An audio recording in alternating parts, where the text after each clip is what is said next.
Welcome into Box Office Quarterbacks. I'm Jeff. This is my friend Ahmed.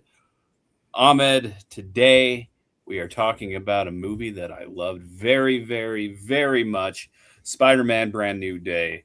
But as always on this podcast, my friend, we are going to start with initial reactions from Ahmed, who seems to always be getting out of the movies as soon as we're recording it. So, Ahmed, initial reactions to Spider-Man Brand New Day. Initial reactions was I thought I was overhyped, man. Like Oof. I really wanted to like this movie because I love Spider-Man, obviously. And I heard so many great things about it. The action scenes were awesome, but I just it was also really hot in the movie theater too. Uh like Yeah. I don't know what it was, but it was really hot and I just was like, yeah, I'm not feeling this movie. So, yeah, that's my initial reaction.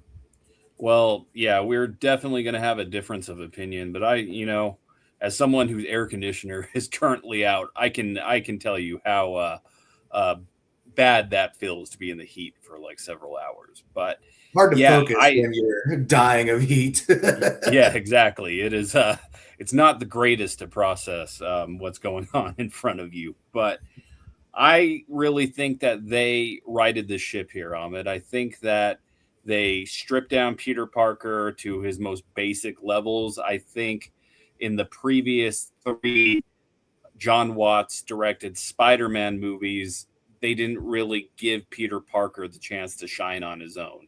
First one, it was like Tony Stark is his mentor. Then it's kind of Mysterio and Nick Fury. Then you have not only Doctor Strange, but two other Spider-Men in Spider-Man. Who are Um, helping raise him. Yeah. yeah, so I was like, you're not giving him the chance to be the Spider-Man we know and love from the comics. I think here, um, at the time is exactly what I was looking for, and it delivered. I thought it was emotional. I thought all the MCU cameos here didn't bog down the movie.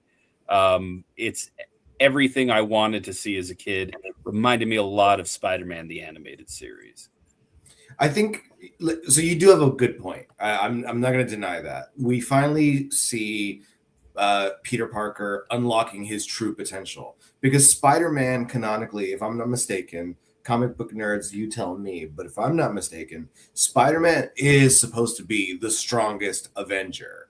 Like he is supposed to be stronger than all of them. But because he's a kid, he's too afraid to go there. And we got to see kind of a glimpse of it in No Way Home, where Green Goblin straight up called him out. He's like, you're powerful to know, blah, blah, what did he fucking say? I gotta look up the quote. But he said he ended it with too weak to take it. And Yes. whenever he was like ready to go full force on Golden Green Goblin, that's when Tobey Maguire was like, no, listen to me. Um, and so he's trying to figure out in this movie, it's his journey of like, how he has to just be Spider-Man. He can't be Peter Parker anymore. So he has to give it his all, and it's slowly killing him. And so now he's finally accepting that he can be both. I didn't like how that part seemed very rushed.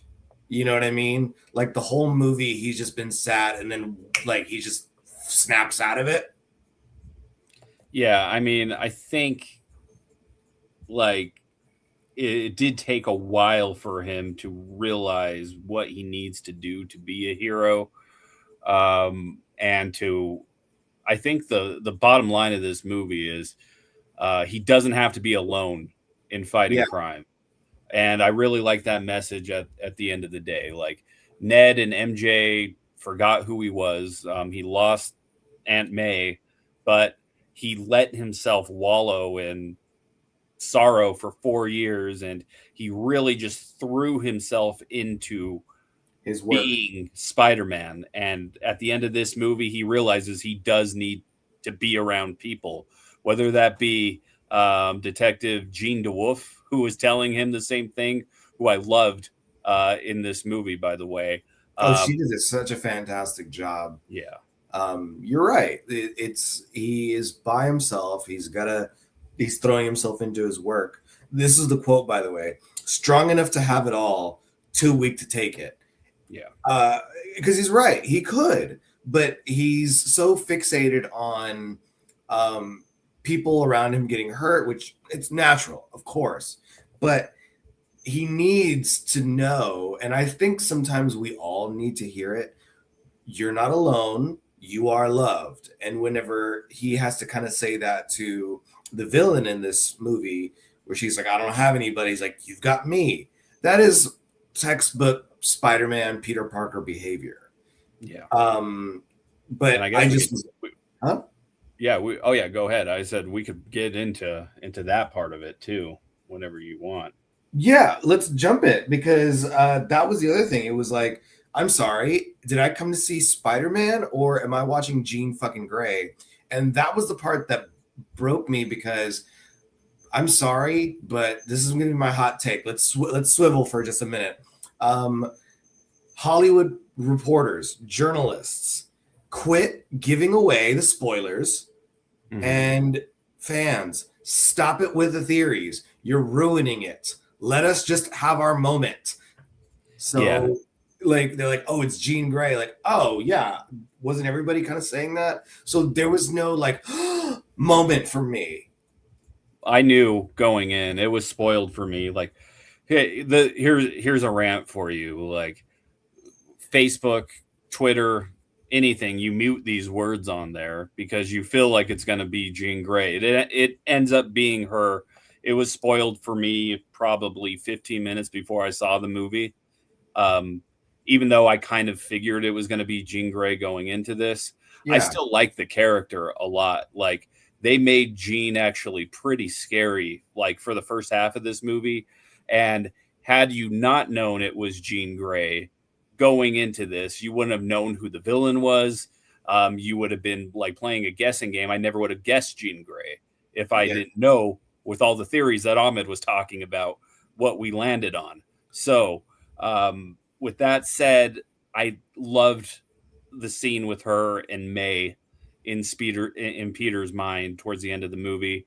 Loved the Punisher stuff, and how um, you know, he accidentally shoots Peter because he's trying to take out Jean Grey. There's a And then lot he of emotional cries. things at the end of this movie. Yeah. Yeah. Or I'm sorry, he didn't cry. You know, he won't admit it, but he Yeah. cried. He cried. This is some of the best Frank Castle stuff we've gotten in a while. Oh yeah, I didn't care too much for One Last Kill. Like I liked it, but it wasn't one of those things that I would rewatch, you know. And it No, was it's a cool. hard thing to rewatch. Yeah, and it's a cool, but it's a really cool dynamic to see Peter interact with someone like Frank, who has seen so much and is like, no, you don't know how the real world works. Like you think isolation, basically everything that Tony was trying to like steer Peter away from, he ended up falling for. Like Tony was really trying to protect him because Tony is a victim of Peter's success because on the one hand, when he recruited him, he was like, you're strong, you can do anything. But then he realized, oh, you're just a kid. You're not ready for all this. And that's why Homecoming was so great because his mentor is like, yeah, you wanted to be a friendly neighborhood Spider-Man before I stole you and brought you to, you know, attack Captain America. And so now it's like he's finally being his adult self, but he still has to kind of have that moment with his big brother and then with his, I guess, little sister Jean Grey. But I'm curious what they're going to do with the rest of that when Doomsday comes out. Like, what's that? How is it all going to tie together? I think the beautiful thing about this movie is I don't think this is going to tie into Doomsday whatsoever. And I like that we had a standalone MCU adventure that's not really teasing the next thing besides obviously the X-Men, which it is definitely heavily setting up the X-Men, but it's not like, okay, you have to watch this movie to understand what is going on in Doomsday. This is just a Spider-Man movie at the end of the day, and Spider-Man learns a lesson, and that's what I really liked about it. It was very simple. True, but they also have Black Widow in the movie, and she said New Avengers, which leads me to believe, oh, is Spider-Man leading up to become the leader of New Avengers? Because isn't he like a leader in one of them? Yeah, I mean in the Avengers comics, in like I mean Spider-Man is a huge player in the Spider-Man comics or the Avengers comics. Like him and Captain America are pretty much the main ones on that team. So Yeah. really, I think this is all being set up for like Peter to be a huge part of the Avengers and the next part of the MCU. The X-Men are obviously going to be a huge part. They've already started obviously casting Jean Grey. They cast Emma Frost the other day. Kaylee Spaney, I think, is going to be Rogue. Like, there's so much stuff happening with the X-Men saga. Yeah. Peter is going to be the Tony Stark of this new iteration of the MCU post Secret Wars. No, I certainly hope so. I can't wait to see what more. My hope is that they don't try to recast Tom Holland. I think that he is the best Spider-Man that we've ever had. Stan Lee, said that Tom Holland is exactly who he pictured, and the director Destin. I was just glad to see him do work because Shang-Chi was such a great movie, and he is a big part of that. And so I think the action sequences that we saw in this movie were fantastic. I would have loved to see a little bit more of that and less of the storyline. Does that make sense? Yeah, that makes sense. And Jackie Chan and his stunt team were the ones that came up with the stunts of this movie, and it shows. It No looks, way. yeah, it just looks so much better than the three previous movies. There were moments in No Way Home that I really liked, like when Spider-Man is watching J. Jonah Jameson on this huge big screen in Times Square. Love that shot, but I just thought like Far From Home especially looks super clunky and very CGI washed out. This Yeah. movie, there's just like some close-ups that Daniel Destin Cretton does, and like the fight with the hand at the end of this movie in the prison, or that was fantastic. Yeah. See, and it makes me kind of think, okay, I need to stop watching trailers for movies Yeah, because I'm not able to enjoy it as much. Why would you have the climax scene in the fucking trailer? like, yeah, like it just, there was literally no mystery. Like, we all kind of predicted what this movie would be about, and we were right. Uh, was it still a good movie? Sure. Would I watch it again? No. yeah. See, I'm on the opposite end of the spectrum where I love this. I think this is probably either the first or second best live action Spider-Man movie we've ever gotten. It's probably Spider-Man 2 and maybe this, or when I see this movie again, it's gonna be up for debate for me. And I mean, like we could get into this now if you want to, and where we would rank this going up against all the other Tom Holland Spider-Man movies. But for I still me, say no. Go ahead. I'm sorry. oh yeah. For me, and we throwing out goats, it is going to be a goat for me. I This just is a goat really for love you. this. Hey man, good. I'm glad you got to use your golden buzzer. For me, this is a all starter. Yeah, that's still pretty good. This is All a things three and a considered. half all starter. Like Tom Holland put in the work. Sony and Marvel really like put in the hard work with this movie. Um, none of that is lost. Just for me, it felt like season three or season yeah, it felt like season three of The Bear. Does that make sense? Where it was like kind of filler. It's like we needed Yeah, to see the journey of Peter Parker. And this is one of those where it's like, I'm glad I watched it, but I could have like skipped to the end for this one. Just because I know how powerful Spider-Man is. But the world needs to know how strong he is. yeah. Um, and he also needed to. He's been going through it, man. Like, I mean, he lost his aunt, he lost his fucking mentor, and he lost his girl. And then I love what they did with MJ, where she's like, "Yeah, I don't remember you, I don't love you," and he just has to sit with that. I loved that. I was like, okay, cool, because not every hero's journey is the happy one. Hopefully, he will become stronger for it, especially when he realizes how loved he is, and he made Frank Castle cry. Yes, the Frank and Peter dynamic of this movie, or the Frank and Spider-Man dynamic, is the best of the movie. That is the highlight for me, is seeing the Punisher and Spider-Man together. So, and how lucky are we that we, as an audience, get to see Tom Holland and John Barenthal? Is that how you say his last name? yeah. We get to see the two of them in like two different movies together, like in the Odyssey and this. I would love to see more of these two like characters. Punisher. I can't. I'm my hope though that I'm like waiting strongly for is when they meet Deadpool. Yeah, and Deadpool would fit really well into like street level Marvel with the Punisher and Spider-Man. It's happened in the comics.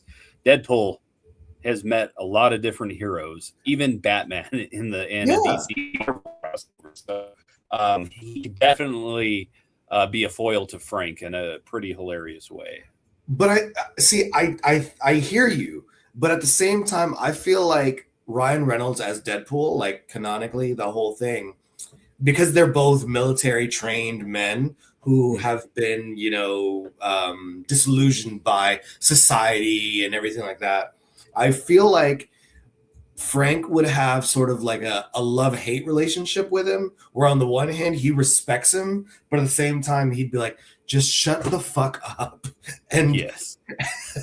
And Peter would be like, wow, you are like very vulgar. And he goes, oh yeah, that's right, we can't say fuck in this movie. You know what I mean? It's like, we can't say the F word in this movie because kids are watching. And he's like, what are you talking about? So I think Frank would definitely like him just because of they are both not afraid to kill people. They would be evenly matched, but he would just be like, shut the fuck up. Yes. So in terms of Spider-Man movies, my dog Sophia is getting mad at me about it. You would how far would you rank this Spider-Man movie? This is number one with the Tom Holland movies. This will be this, No Way Home, Homecoming, and then Far From Home would be my ranking of the Tom Holland Spider-Verse. I would put this a little bit lower, but higher than Far From Home. Okay. Far From Home, I think, is like much, much lower, simply because I don't know. I just same reasons. It's the world building.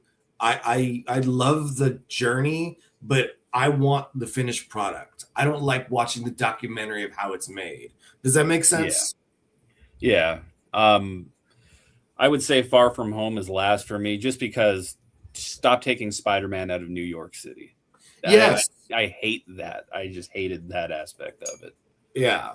But I do love that he's becoming our, Tony Stark, if you will. Yeah. No Way Home is the one that does it for me. In terms of like top Marvel movies, though, this film does not come close for me. I have actually the list of like my favorite Marvel films.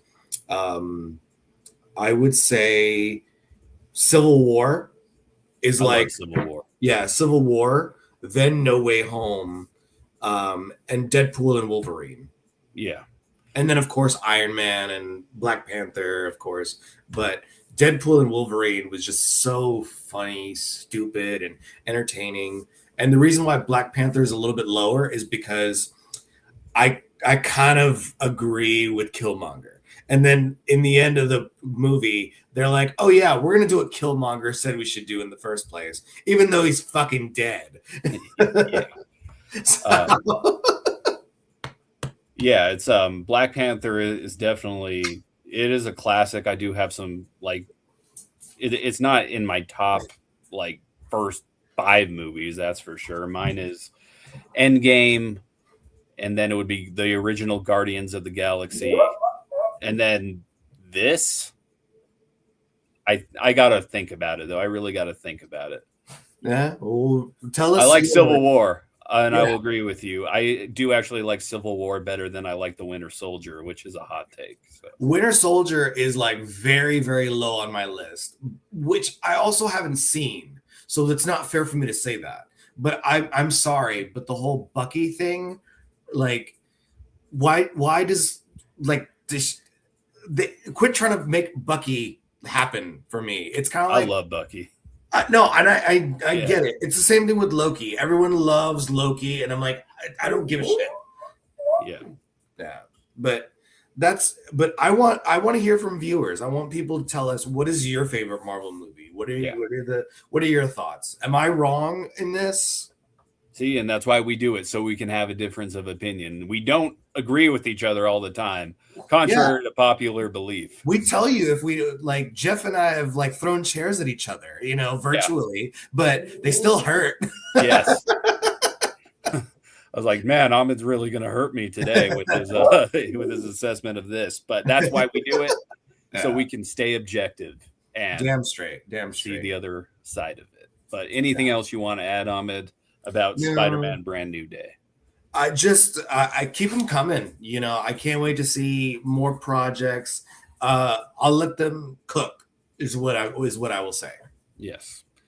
Second biggest domestic opening of all time. So Marvel, whether you like it or not, is back, and Doomsday is going to make a crap ton of money. So this is gonna be a banner year for movies. Dune 3 is coming out around the same time as Doomsday.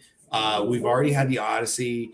Award season is gonna be fucking insane. Yes. And I'm a voter for the Golden Globes, so I've got a lot of movies on my plate to watch. Yeah, for sure. But yeah, we'll be talking about all the other big releases coming out this year. But for Box Office Quarterbacks, I'm Jeff. That's my friend Ahmed. We will talk to you guys very, very soon. Have a good one. Go see